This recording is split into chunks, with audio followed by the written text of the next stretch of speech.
Okay, folks. So as I said, I'm conscious that there are likely a lot of people on lunch today, so I'm keen to get started. If there are any late joiners, they can come in as we progress. So before I begin, folks, thanks to everyone for joining today. We'd like to welcome you to today's financial planning webinar for public sector employees. My name is Mark Coleman. I'm joined today by my colleague Alison Kerrigan. And before we kind of talk you through a bit of an agenda for today, and I suppose in terms of our goals for what we would like you to get from this, I'm going to talk you through a brief introduction to both ourselves and IPF as a wider company for those who don't know. We're conscious that today as well that there are likely a lot of people who maybe don't know IPF that well, but also a lot of clients who maybe are on our books already. So we will try to tailor it to both of you at the one time.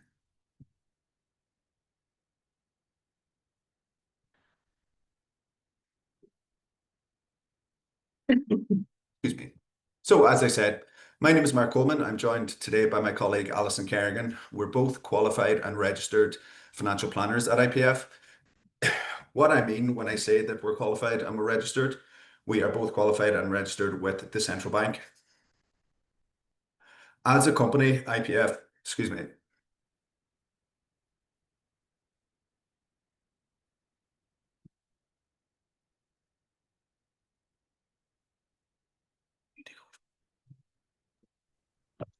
Hi, Aria. Sorry, it seems to be a little bit of a technical issue there. I'm just going to jump on.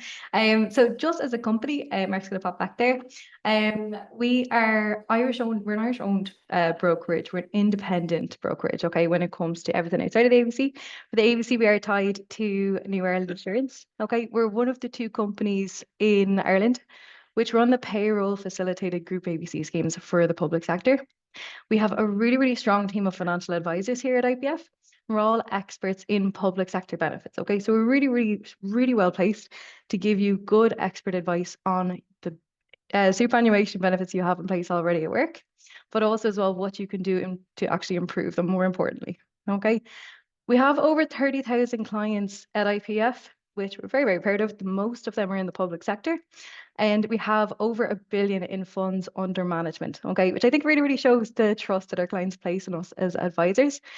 Now, if you may potentially be joining us for a review or a consultation, I really do recommend that you actually check out our Trustpilot ahead of time to get a good understanding of the advice that we offer or the service that we actually provide to our clients. You can see here a few of the reviews, some of the reviews that we're really, really proud of, demonstrated solid, knowledgeable and relevant understanding of my needs. Recently had a review, my first in a few years. My advisor was very knowledgeable, helpful, and really listened to me. And that's, I think, a key point as well to take away is that we will really make sure that we listen to you and put a plan in place very specific to you. Okay, move to the next slide.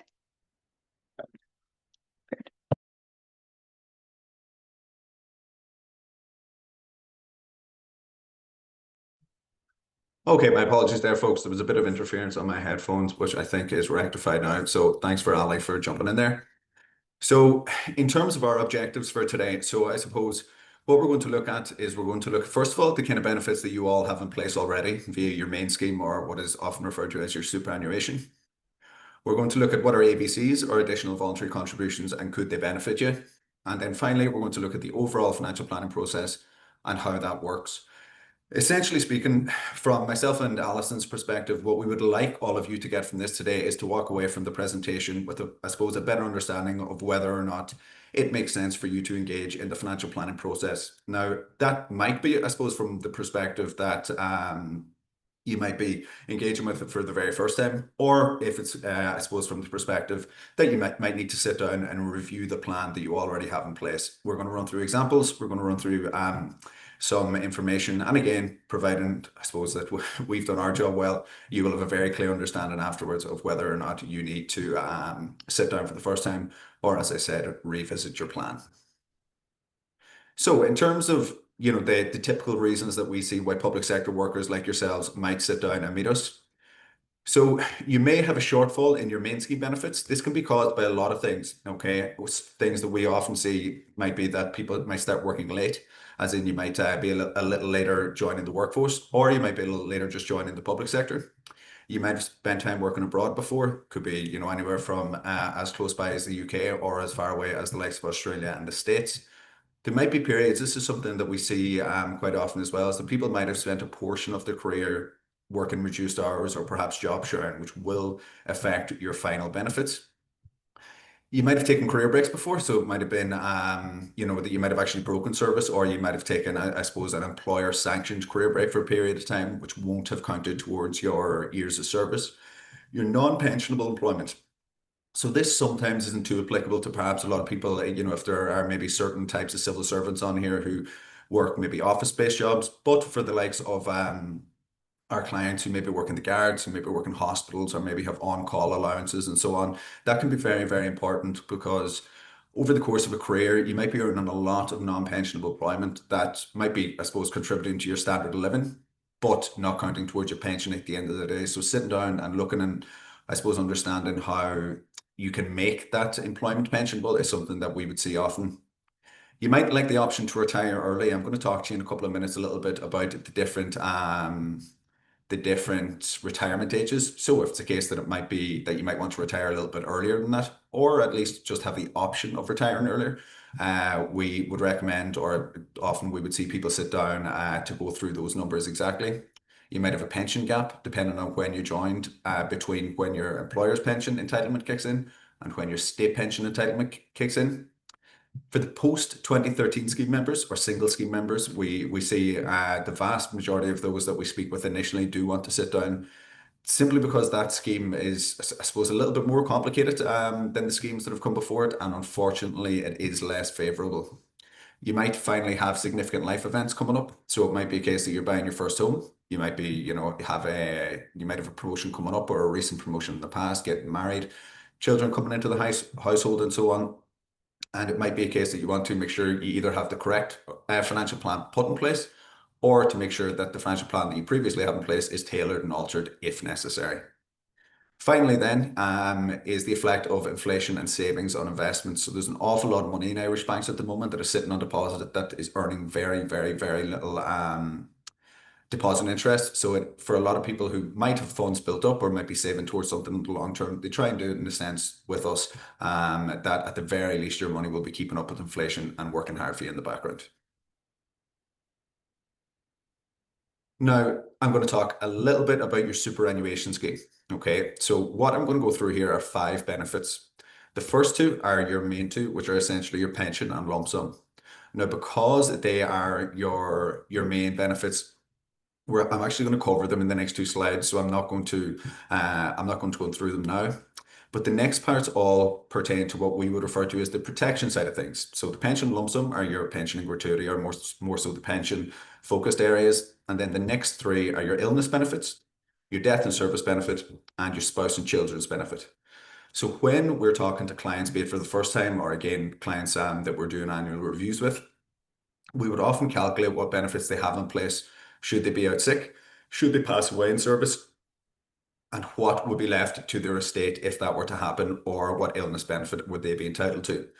Often it is a case that when we do those calculations, what's in place may be enough. However, for an awful lot of people, that simply wouldn't be enough to keep the show on the road for either the estate that they are leaving behind or to pay their own bills should they not be able to work. If there's anything there that I suppose people might want to get into in terms of their own figures, that's something that we welcome you to reach out to us after and sit down with us. To give you a bit of an idea, the illness benefits, you're entitled to 13 weeks full pay and then 13 weeks half pay on a rolling 4-year basis should you be out sick from work. If you pass away in service, your death and service benefit will be somewhere between 1 and 2 times your base salary. Okay, but when I say between 1 and 2 times, that will be different based on a couple of different things. Okay, it could be your years of service that you've built up, the year that you first joined, and again, the salary that you have in place. So what we can do is break it down for you, show you what your estate would be entitled to, and then come to a bit of a conclusion of whether or not it might be enough. The same again goes for your spouse and children's benefit. Now, does anyone have any questions for us? We are going to try and make this as interactive as possible through the chat function and so on. So please feel free to ask questions as we go along, and we will try and stay on for a bit of a Q&A at the end. Okay, so 1 second.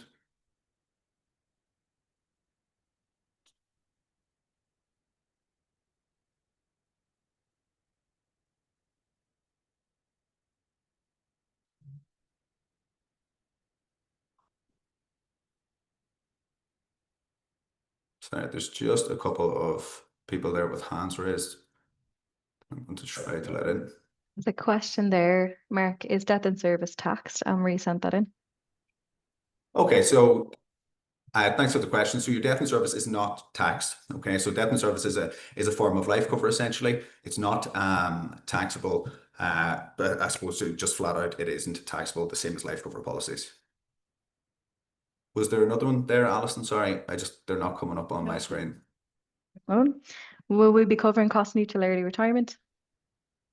So yes, we will be covering cost neutral in the next couple of slides when we're looking at pension and lump sum. Perfect. And the last one there, up to what age are children entitled to death in service? So the death in service benefit is payable to your estate regardless of the age.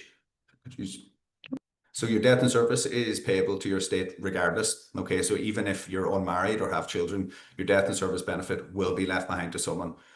With the children's benefit, however, it is payable up to a maximum age of 22. Now, that maximum age of 22 is only applicable if they are in full-time education. If they're not in full-time education, it is payable up until the age of 18.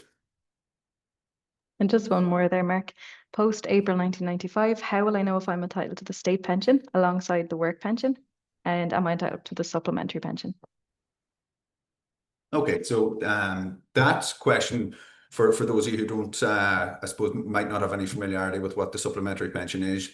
The supplementary pension was brought in to, I suppose, ease the process between the pre-1995 scheme, where people had no state pension entitlement, and the subsequent schemes where you do have a state pension entitlement, but you might have a bracket in between. So if to answer that question, or excuse me, you might have a time frame in between your work pension entitlement and your state pension entitlement. So to answer that question, we can actually do that calculation for you and tell you if you are going to be. If it's a case that you joined between 1985 and 2004, you will be entitled to a supplementary pension. Now, it is something that you need to speak to your employer about, but 1995 to 2004, you will be. The post 2004, there's a little bit more of a grey area at the moment. However, we would expect that there will be at least some supplementary pension brought in between the normal retirement age of 65 and 66. However, again, that's not something we can give you any guarantee of. But again, this is something that we can talk to you a bit more on a one-to-one basis. Okay, so I'm going to move on then to the next, and thanks everyone for the questions. Again, I know from experience that doing these things tends to be a lot more beneficial when it is a bit more interactive. So the next then brings us on to the pension. Okay, so as I said, the next two slides we're going to look at is first the annual pension, and second then we're going to look at your lump sum. What we've done here, okay, is we've built examples on what you could expect based on a public servant who's earning €50,000 final salary with full service. So for those of you who might not be familiar, full service is 40 years service unless you're on the post 2013 scheme, in which case you can actually continue to accrue service. However, in this example, it's 40 years service and retiring with €50,000 as your final salary. What we've done out here are the three cohorts essentially. Okay, so you'll see here in the second column is our first cohort, which is our D1 or B1 PRSI rate. Very simple calculation. If you get to full service and you're not going on cost neutral early retirement, okay, so I know there was a question asked about that in the previous one. So if you get to full service and you're retiring at your normal retirement age, then you will be entitled to half of your final salary as a pension. Very simple and the most straightforward of the schemes. The second then is post 1995, but pre 2013. Okay, so in this cohort, we've gone from 25,000 in the pre 1985 down to the €11,205. Okay, the €11,205 annual pension. And for those of you who are wondering why is this so significantly less, and the answer for that is because you will have a state pension entitlement, whereas the pre-1995 cohort won't. So again, this is the type of thing that we can sit down on a one-to-one basis and talk you through, because you might have a supplementary pension based on when you joined to make up the years between your work pension entitlement and your state pension entitlement. But with this example, full service, €50,000 is your final salary. We've gone from €25,000 down to €11,205, again, pre-2013. The third and final cohort then again is the most complicated and unfortunately the least favorable. Okay. And this is the single scheme entrance or the post 2013 entrance. This cohort, or in this example, the pension comes down from €11,205 down to €7,500. Now, once again, I'm sure there are a lot of people who might be looking at this and thinking, God, why has that dropped so significantly again? And the reason for that is that before 2013, before 2013, when people's pensions were being calculated, it was based off of their final salary. In 99 times out of 100, your final salary tends to be your highest salary or your most favorable. Unfortunately, with the post 2013 scheme, it is calculated off of a career average. So while, of course, as you move through your increments, as you get promotions and so on, it will have a positive effect on your pension. However, when they are calculated at the end, they will also take into account the previous years when you didn't have, when you were on the lower salary, Again, I know I've gone through quite a lot there. This is an example, okay? And again, anyone who does want to look at their own calculations, we would be recommending that you sit down with us. But with that caveat in mind, are there any questions at this point? So, Mark, there's a question there from Anya. She said, can you please explain the PSI count for eligibility for the state pension? My understanding is that it's based pro rata on the number of contributions you have and not averaged. So, that question, if I'm not incorrect, is how many or how they calculate the PRSI contributions in order to get to the full state pension entitlement. So in the past, it was based off an average. Okay, so what they did was that from the start to the end of your working life, they did an average PRSI contribution per year. What they're in the process of doing now at the moment are they're moving to something called a TCA or a total contributions approach. Okay, so at the moment there is a bit of a hybrid model in place to while rather than moving to the TCA approach overnight, what the Department of Social Protection are doing is that they're making it a more gradual one. They are in essence using the better of the two or the more favorable of the two calculations. So we've gone from a average contribution in the past to a total contribution in the future, and what they're doing at the moment is using the more favorable of the two. The reason for that being, or the reason that they're moving away from the average contribution approach is because if people maybe worked abroad for a few years, then that really, really brought down their average over their working life, hence move to the TCA approach. So again, this is something we can talk to you on a bit more on one-to-one basis. There is no one size fits all here, especially at the moment while they're moving from the previous approach to the new approach. One more question there, Mark. Brendan asked, if I joined the civil service in recent years, what options do I have to increase the pension? It's a great question, Brendan. We're going to come back to that after this in a few slides. Yeah, so thanks, Brendan. This is something that we're going to be covering quite a bit of detail over the next few slides. So I suppose for with risk of repeating ourselves too much, we will just leave that one for now. Okay, so I'm going to pass you over to Alison. Alison, who very kindly jumped in there while I was having the technical difficulty. So I'm going to pass over to Alison and she will take you through the next few slides.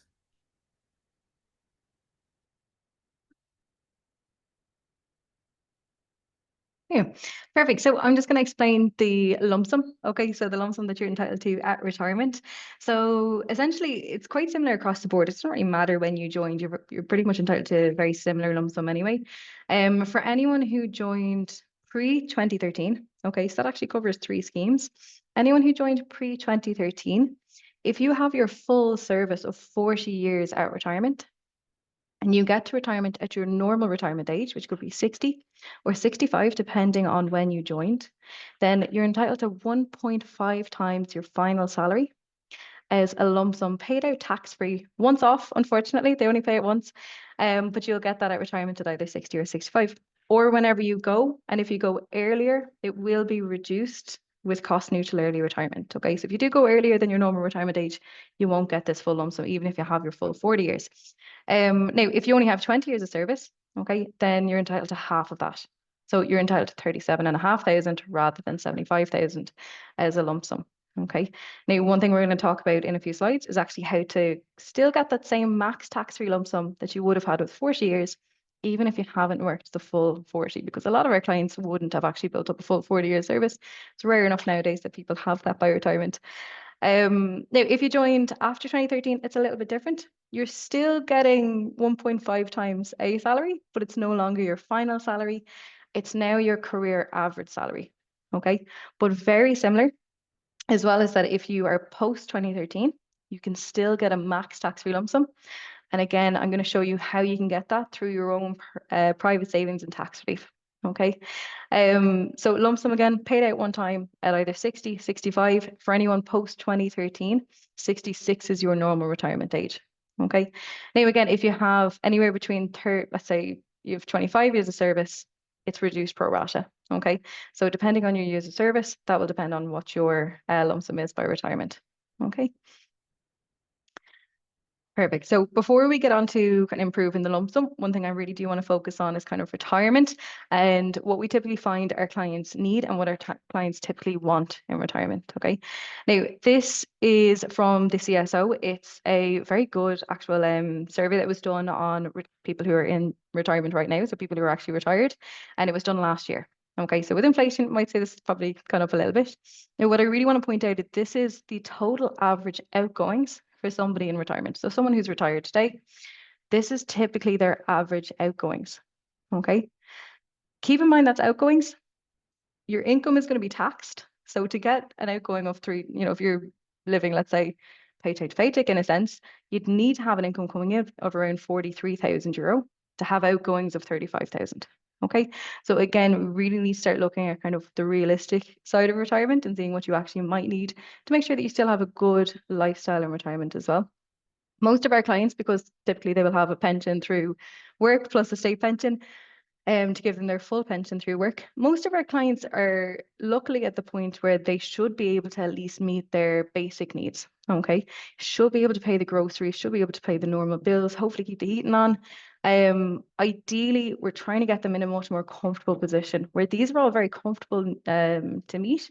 And on top of that, you're actually able to do the things that make life worth living.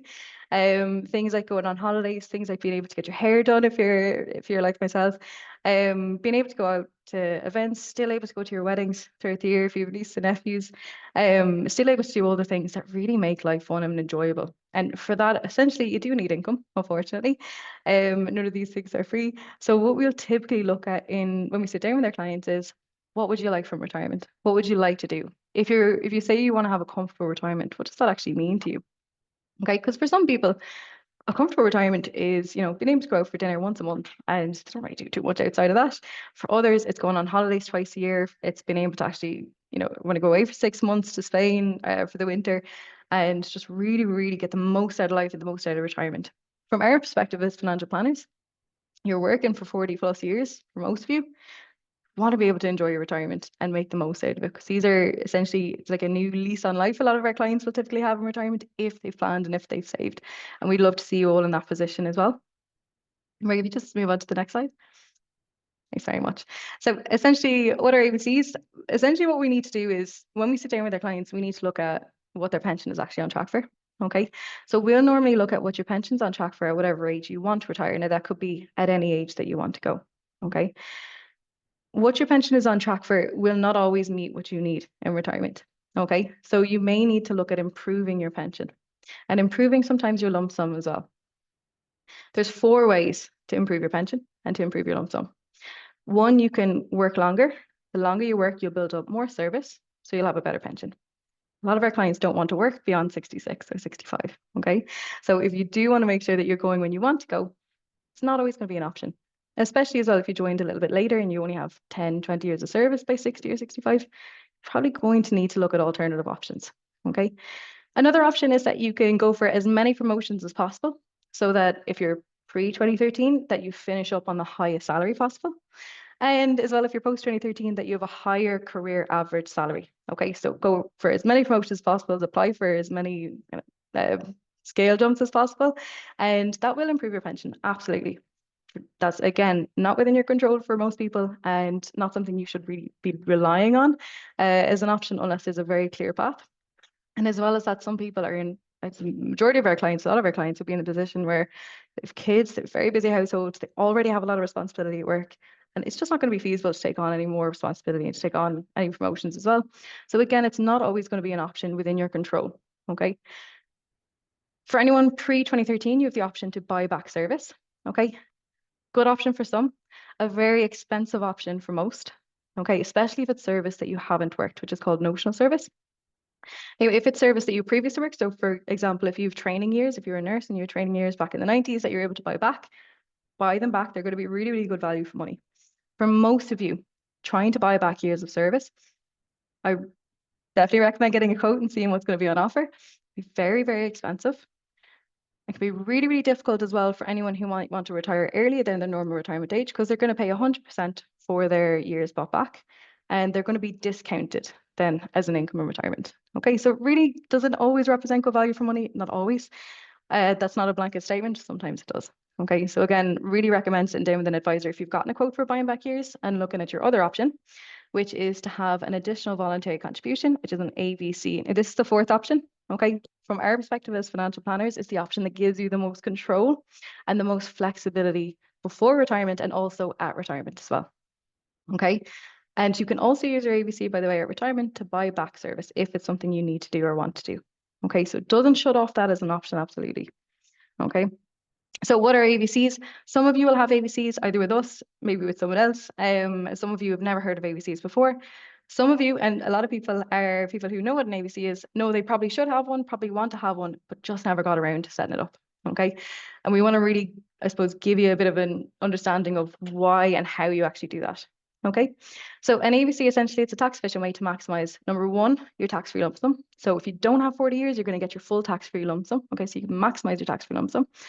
And the second, which is from our perspective as financial planners, the much more important aspect of the AVC is improving your pension, giving you a better income in retirement, giving you a flexible income in retirement. It's so, so important that you have flexibility in retirement and that you have an additional income. Okay. Because again, as I said, you might find that the pension itself is not going to meet your needs or is not enough for you in retirement. If you need an extra income, that has to be saved or it has to be built up, ideally in an AVC where you're getting tax relief. Okay, so I'm going to explain the tax relief in a moment. One thing I also want to explain is kind of how it actually works from your salary or from your payslip. So the way it works is it comes out of your payslip. Okay, so you put an amount in from your take-home pay. Revenue will divert some money from your PAYE, so your tax bill. That will also go into the AVC. Okay, so there'll be a total amount going into the AVC that will build up and be invested. Okay. That investment, all the profit you make in that investment is tax-free. Okay. So pensions are one of the only ways in Ireland to actually profit tax-free. Okay. Meaning you're not paying any capital gains tax, you're not paying exit tax, you're not paying dirt tax. Okay. Now why? You are taxed as an income in retirement. So that is something you need to be aware of, but you get all of this growth in the meantime tax-free. Okay, you can make regular contributions, you can make lump sum contributions, which is really, really good for anyone who has rental income coming in and you have a tax bill at the end of the year, farming income, tax bill at the end of the year. You want to offset that, not offset it, sorry, just zero out that tax bill. That's what you can do with a lump sum contribution. Okay, and absolutely we'll talk to you about that as well if that's something that's applicable to you. The money's invested. It's invested with New Ireland. Okay, for the majority of our schemes, we have a few schemes with Zurich, just much smaller and newer schemes. Majority of our funds are invested with with New Ireland, my apologies. And they do very, very well. They also are in a fund that's called a lifestyle fund for a lot of our clients. That just means that you'll be higher risk the further you are out from retirement. And it gets lower and lower and lower risk as you get closer to retirement. Okay. There are charges as well attached to the AVC. There's two charges because there's two people who need to get paid, or two companies that need to be paid essentially.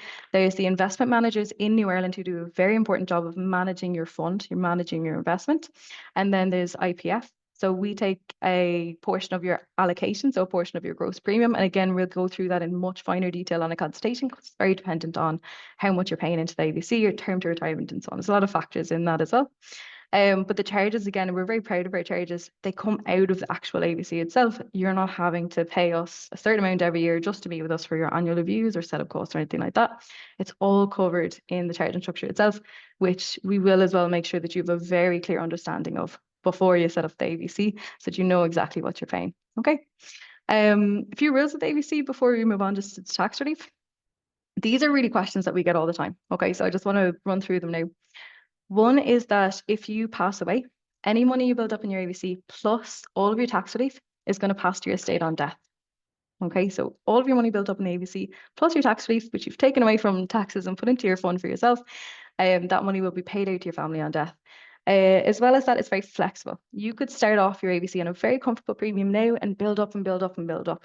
Okay, really, really good way to join the scheme at a really comfortable level. Okay, you can increase, decrease, and pause as you need. It's very flexible in that sense. As well as that, you can access it at retirement.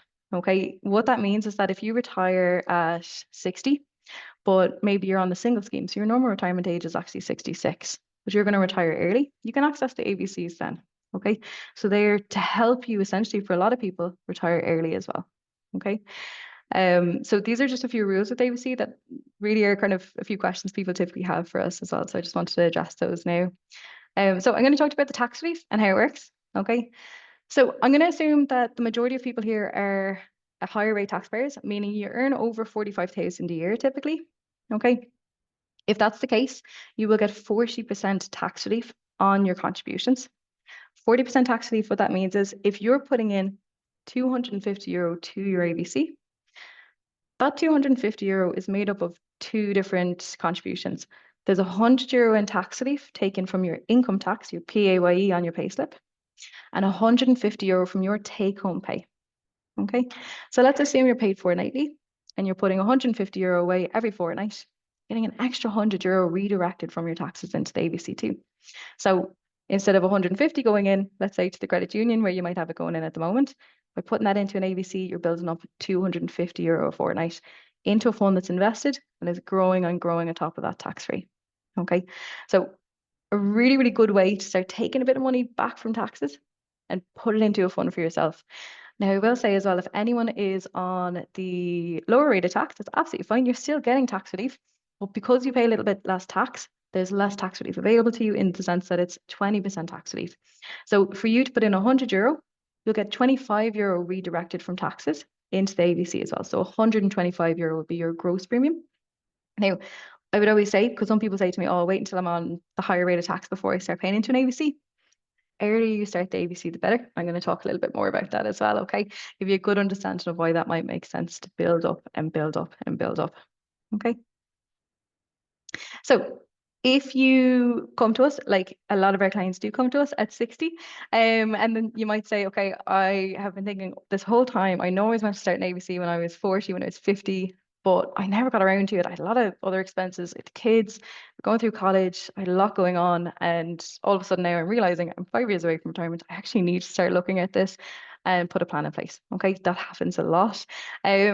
When it comes to someone starting an AVC at, let's say 60 or a little bit older, a little bit closer to retirement, it can make sense for you to still have an AVC, but your options are a little bit more limited with what you can build up.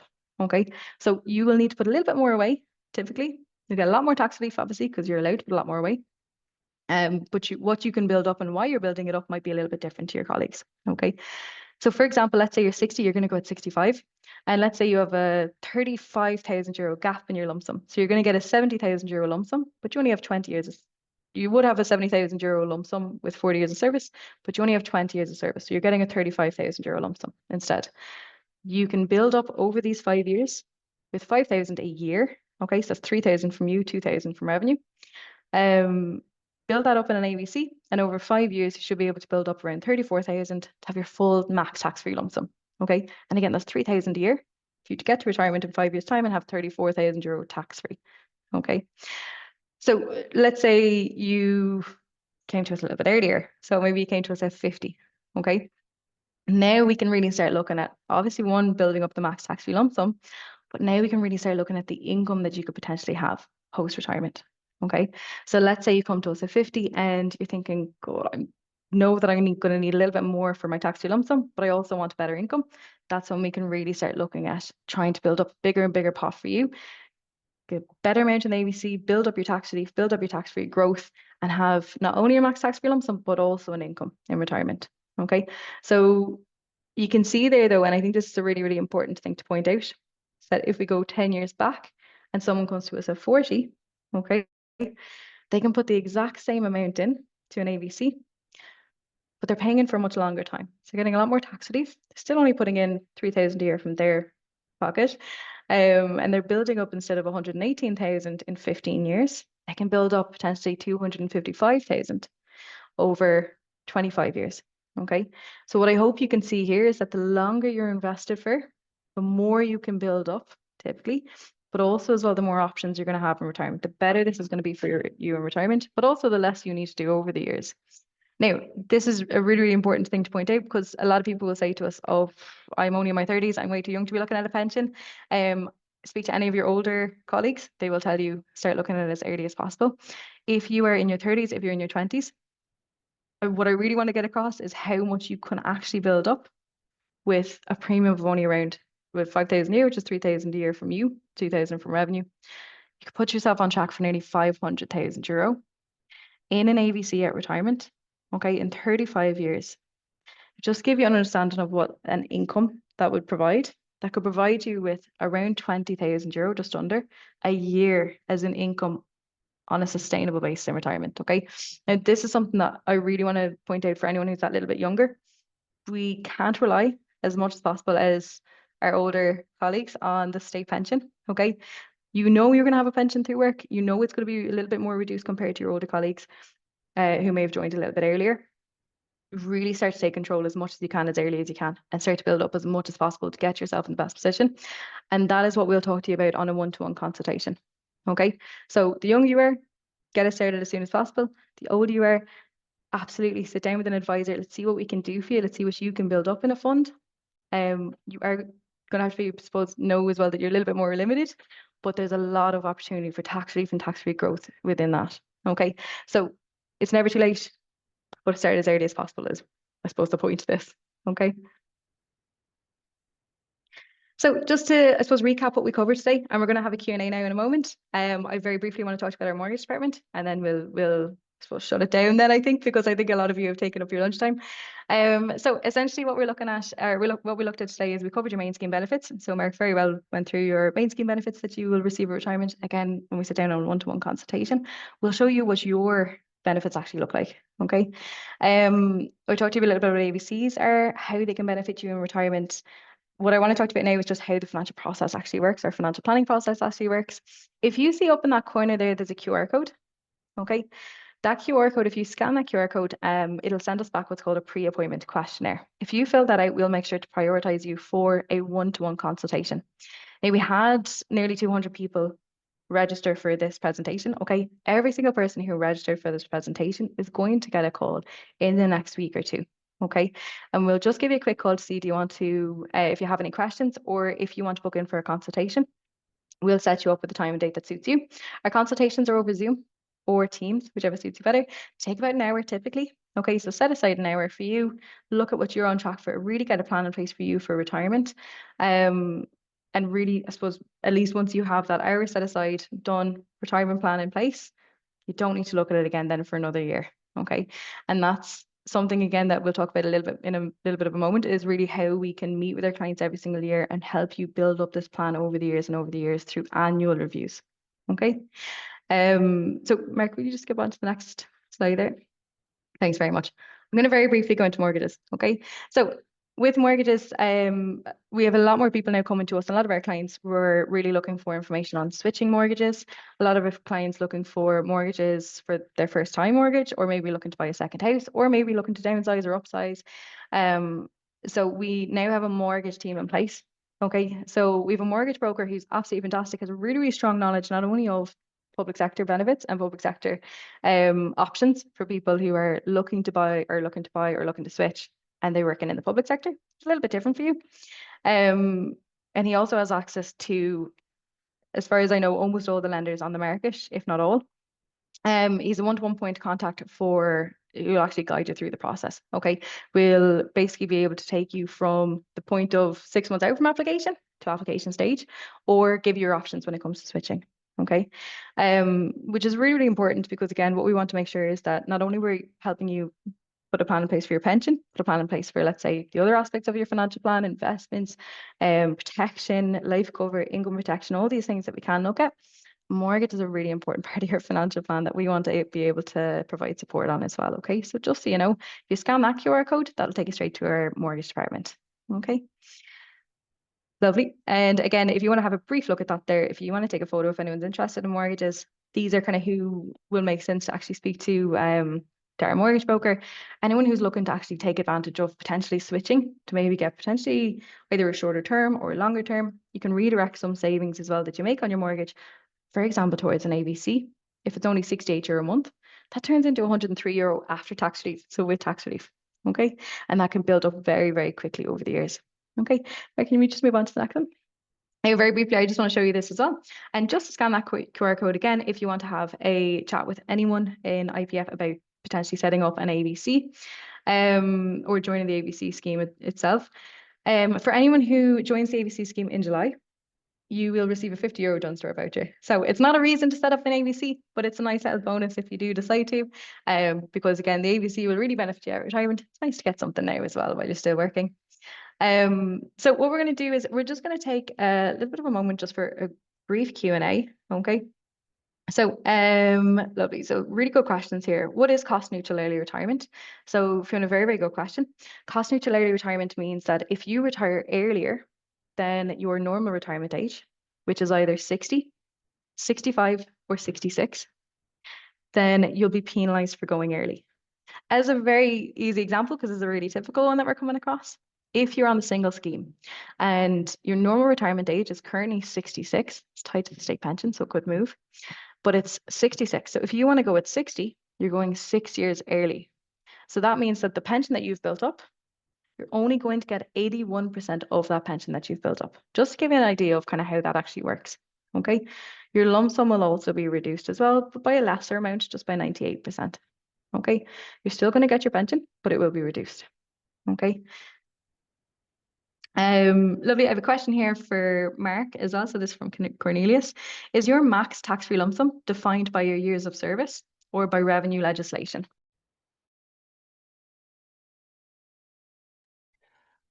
Hi, Cornelius. So thanks for your question. So the question there, as Ali just said, is your maximum allowable tax-free lump sum defined by your years of service or by revenue legislation? To answer it, it's actually both, Cornelius. Okay. So with public sector and private sector, I suppose they're governed by slightly different rules. Okay.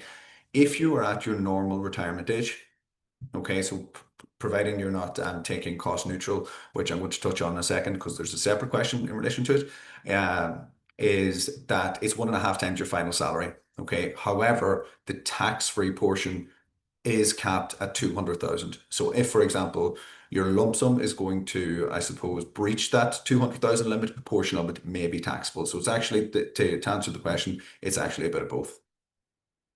I have another question here from Zelina. So how much does the AVC service cost?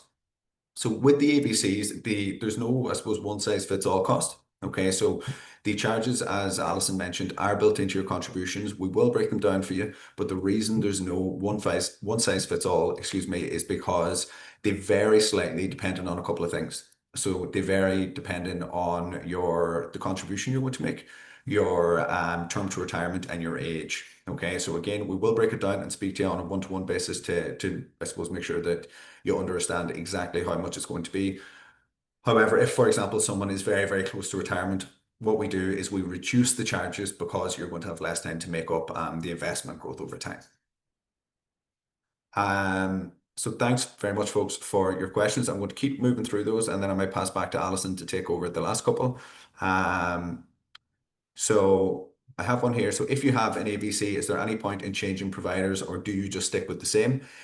I would always recommend, this is an anonymous attendee, so I can't actually answer it by name, but I would always recommend, and we would always recommend that you very much stay on top of your provider. Okay, very much stay on top of the provider in terms of the charges you're paying, in terms of the service you're receiving in return. So a lot of places where you might pay very low charges, you might actually get very little service in return. So absolutely, we would always recommend that you shop around, make sure that you're happy with everything, and make sure that you're getting an ongoing service with your current provider, because again, you will have charges built into it.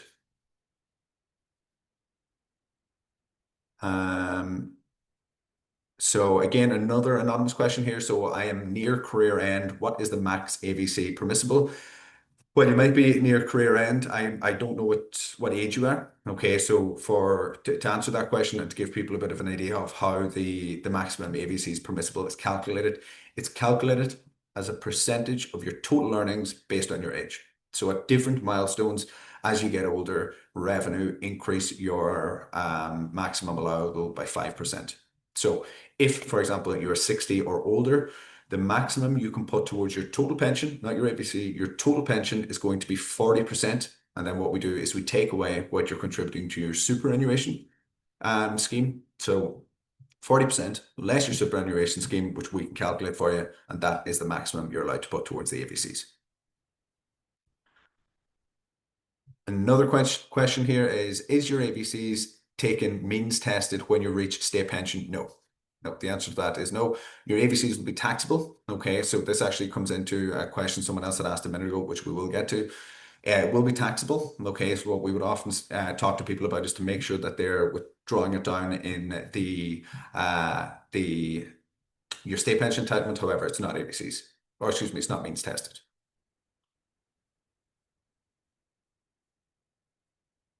Okay, so as a public servant, can you make a lump sum payment to an existing PRSA? Yes, you absolutely can. If you're making regular contributions, however, what we will do is we'll calculate your maximum allowable contributions for the year in question. We'll calculate your maximum allowable, excuse me, then we will take away your regular contributions and that will give you the maximum lump sum that you're allowed to make. So again, you can do it, absolutely. We can do the calculations for you in terms of what you're allowed to do, less what you've already done, and go from there. Just to note there, just on that one. So a PRSA, if you've private sector PRSA and you're in the public sector and you have public sector earnings, you can't. If it's a public sector PRSA AVC, you absolutely can. Okay, so just to kind of point that out as well, it's a slight difference. Really important if you have an existing PRSA, but you only have public sector earnings, you don't have private sector earnings. Any pension contributions you make need to go into a public sector related PRSA AVC, which is also what this is, the group AVC, the one from the payroll. Okay. So I'm going to take a few more questions there. We've quite a lot actually came in, which is brilliant. We love obviously the engagement. We want to be able to, I suppose, give you as much information as possible and stuff that we may not have covered. A very good question here from anonymous attendee. When is not advantageous to pay into an AVC? Very, very specific circumstances. Again, as I said, not everyone should have an AVC. Not everyone needs to have an AVC. We will sit down with you and let you know. I've told people before, it just doesn't make sense for you to have an AVC. You don't need one right now, or you don't need one at all. There's other options we need to look at. Now, rare occasion, most people could probably benefit from an AVC, but talk to an advisor first before you make that decision for yourself. As an example of when it might not be advantageous to pay into an AVC, let's say you're just about to retire. Okay, so you're retiring in a couple of months and you have your max tax-free lump sum. Okay, so you have your full 40 years of service. Okay, you've got your max tax-free lump sum already and you're going in, let's say 6 months to a year. So maybe you can build up around 20,000 or so at the max into say an AVC, depending on your circumstances again. Okay. That may or may not be in your benefit, or may or may not be in your interest to do so. Okay, so it really depends on what you can build up and what your retirement looks like, what your pension will look like in retirement, what your years of service looks like, what your final salary is, but also so what you can do. Okay, so very, very specific. I really can't give you a blanket statement of when and when it doesn't make sense to pay into an AVC. With very, very specific circumstances. What happens to money paid into an AVC if you stop paying in? So as I said, they're completely flexible. You can increase, decrease, pause at any point with an AVC. If you stop paying into an AVC and you have 100,000 euro built up there, that money will sit there. It'll stay invested and you just access it at retirement. You cannot take it out before retirement, really important to point out. But if you stop paying into it, it'll stay there and it'll stay invested. Okay. If you have an AVC and you stopped paying into it, okay, whether it's with ourselves or a different company, do talk to us. We'll have a chat about what might make sense for you. You might have been putting a lot in before. You might have found actually it was a little bit too much and you had to stop. It might make sense to restart it up again, just on a bit more of a comfortable amount. And that can really help as well, Sandia. Lovely. Let me just see here. So post 2013 joiner, I joined the public service later and have a PRSA from a previous job. Can I do anything with this as it's such as folding it into my pension? That is such a good question, Shane, and we get this a lot. Most people in the public sector now really didn't join, at 18, 19, 20. Most people worked in the private sector, built up pensions, and then they joined the public sector and they're not leaving. Okay, so they might have joined at 30, 40, and they've built up maybe 100, 200, 300, 400,000 in a previous pension. Okay, or even a smaller amount, sometimes 20, 30. Any money you've built up in a PRSA, as an example, or any other type of older pension, okay, you can, in some cases, bring it into your public sector benefits at work. That's not always going to be advisable. It's not usually going to be good value. Again, it's almost like just buying back years of service. Okay. If you have a PRSA from a previous job, we can absolutely review it for you. There's a few circumstances that you might need to be aware of. In some cases, it might make sense to keep it where it is. Just keep an eye on it. We'll review it every year with you if you have an AVC with us, if you're a client of ours.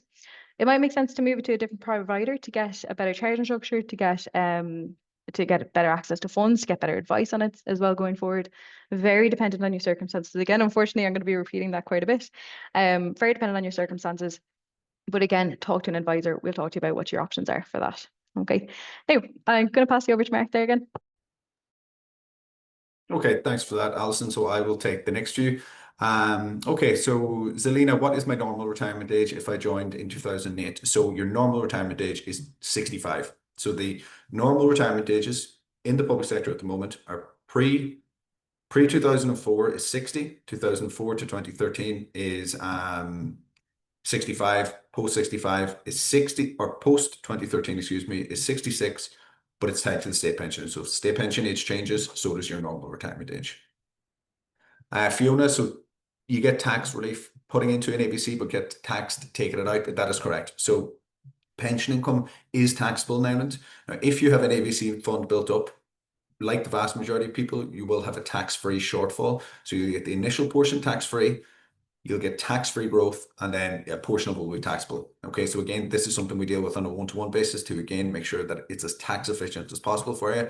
But pension income is absolutely taxable in this country. So is your state pension, and so is your employer's pension. For Marie, so on retirement, how much will I receive with only on the scheme for 10 years? Again, that's a bit of a difficult question to answer, excuse me, with just that information, Marie. It's based on your years of service, it's based on your salary, and it's based on whether or not you're going to be retiring before your NRA. We can talk to you a little bit more about that on a one-to-one basis and give you the exact calculation. There's the question there about the rental income. Alison, I think, is dealing with that. So for those you actually, I'll answer that for the group maybe as well. So you can use an AVC to offset a rental tax bill, but the rental tax income is not it isn't, I suppose, doesn't qualify for AVC contributions because it is not what revenue deem earned income. So if you have an outstanding bill, you can use a lump sum into a AVC to offset that bill. However, the actual rental income itself doesn't count towards your maximum allowable contributions. Okay, so has IPF the expertise to deal with the UK pension, and can it be brought into a Republic of Ireland pension? We have done before, okay? Now, with things like giving advice, however, on the UK state pension and so on, we actually won't do. And the reason for that being is, like I said in the beginning, myself and Alison were regulated to give financial advice on products in this country. So while we have moved pensions before as a company, giving, I suppose, advice on UK state pensions and so on isn't something that we're regulated to do, and therefore not within our remit. Marie, is the lump sum 2 times your current salary? So I don't know, are you referring to the lump sum of retirement there, or the death and service benefit? Okay, so your maximum allowable tax-free lump sum will be 1.5 times your earnings. Okay, however, your death and service benefit, if you're on the post 2013 scheme, providing you have 2 years service minimum, will be 2 times your current salary.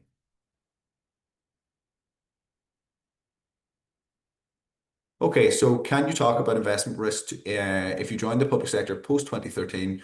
Should you be choosing high risk to accumulate the most? Different people, I suppose that's an anonymous question. So again, I don't have your first name, but it's a very good question. Okay, and it's something we would see a lot of when we're talking to people, that we make sure that you're going into something that you're very comfortable with. So, for example, when I am dealing with someone, now not to make generalizations here, but if I'm dealing with someone who maybe has an accountancy degree or maybe some sort of financial math degree or something like that, they tend to have a little bit more of a higher appetite for risk because the micro or the macro environment understanding and so on. In that case, we might absolutely recommend that you go something a little bit high risk to try and go after a bit more growth. But what we mostly recommend is the lifestyle strategy. It tends to suit people best, particularly in the public sector, because you're moving towards your certain retirement date and it will de-risk the closer you get. There are multiple funds available. We'll talk you through them. You can go higher risk, you can go lower risk, you can invest in a multitude of funds. So to answer your question, if you have a high appetite for risk, and I suppose you're happy enough to deal with short-term volatility, we would recommend that. But again, we can talk you through your options about that and maybe having a bit of a blend of high risk and low risk and so on.